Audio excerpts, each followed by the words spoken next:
So Donald Trump said in an interview that he hopes the American economy crashes.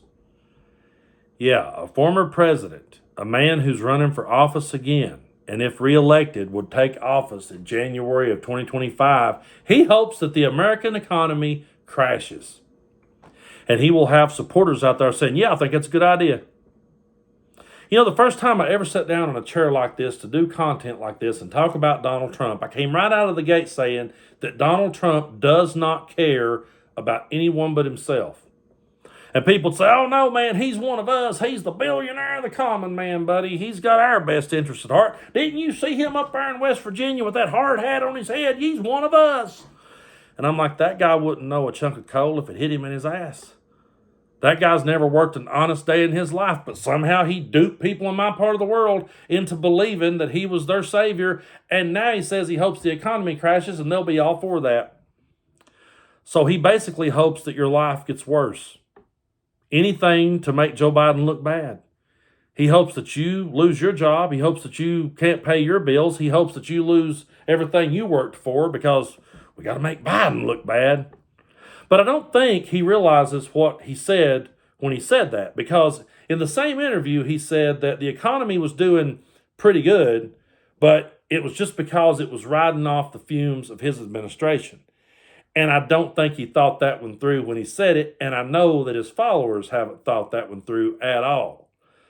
So what he's doing is he's kind of admitting that the first couple of years of a president's presidency is fumes from the predecessor. So couldn't one make the argument that when Trump had a good 2017, it was because he was riding off the fumes of Barack Obama? Couldn't I make that same argument? Now, when Biden took office, inflation started going up in 2021.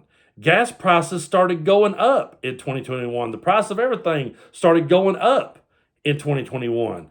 Was that also fumes from Donald Trump? Couldn't I make the argument that that was fumes from the Trump administration? And now that everything is starting to balance out, now that the gas prices are dropping, inflation is coming down, people are going back to work, jobs are being created. Remember, Trump said that the stock market would crash. It didn't, and now he says that's because Joe Biden's riding on his fumes.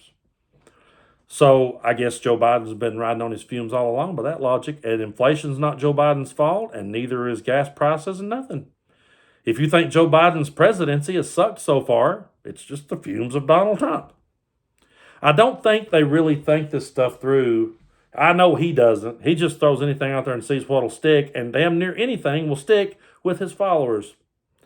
And now they're cheering for a guy who is rooting for their economy to crash. And I'm not at all shocked. Now, I got to be dead honest with you. I'm going to expose the behind the scenes in Brando's world. Every day I wake up and I try to figure out what it is I'm going to talk about. And I have friends send me links to stuff and say, hey, this might make a good video. I got family members. Hey, talk about this. I got people that listens to me that I've never met in my life going, hey, check this out. And every morning when I wake up, there'll be this big pile of Trump shit that I look at and I go, well, I could make 10 videos out of that.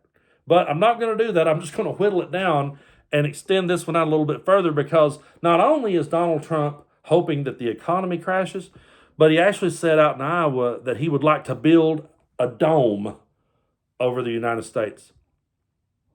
Now, I thought when he said build a wall back in 2015, 16, whenever it was he said that, I thought that was crazy then. And maybe it's because I'm a child of the 80s and I remember Mr.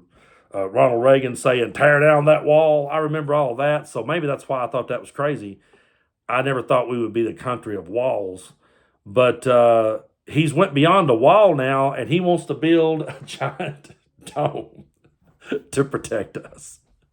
I have so many questions. I mean, is the rain just going to bounce off the dome?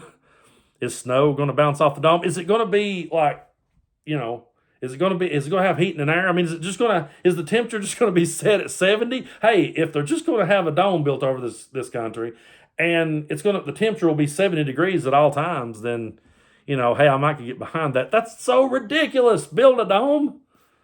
And there's people cheering. People in the audience cheered when he said that. And then it came out that when on January 6th, when they was telling him that Mike Pence was having to be rushed to a secure location, he said, so what? That kind of tells you he really didn't give a shit. That kind of tells you the only thing he cared about was himself. And the worst of the worst that ain't funny, no way I can slice it, is that when he was talking about the latest school shooting, he said, yeah, we're just going to have to get over it. And people will sit there in the audience and continue to cheer this on. And the rest of us who don't jump through those hoops, and the rest of us who refuse to perform those mental gymnastics, and the rest of us who refuse to be gaslit, sits back and says, what the hell is going on here? And I know that people like us probably do, to some people, sound like we're a bunch of bitter, resentful assholes. The great Bill Hicks said we live in a world where a voice of reason sounds like sour grapes. And I've had people say to me, I don't know why you talk politics for, man. You don't need to get into that stuff. That stuff's divisive. Well, I think you need to be paying attention to what's being said. The fact that you're not paying attention and you don't think this stuff matters, and you're cool with all the stuff that's... We're trying to warn you about what's headed straight for you. You're standing in the middle of a train track. I don't know if you realize it or not. And there's a train headed for you. There it comes. I can hear it. Oh, shit. It's getting closer. Oh, shit. It's laying down on its horn. Dude, there is a train right behind you. That's how I feel every day when I talk this stuff. There's a train headed for him. And it's not going to end well. Just wake up and step back for a minute and realize the severity of the situation. This is an election unlike any I've ever seen in my life. Every time we've ever had an election, someone always says, it's the most important election of our lifetime. I heard that back when I was a kid. I've been following presidential elections since I was 8, watching, Bush and Dukakis.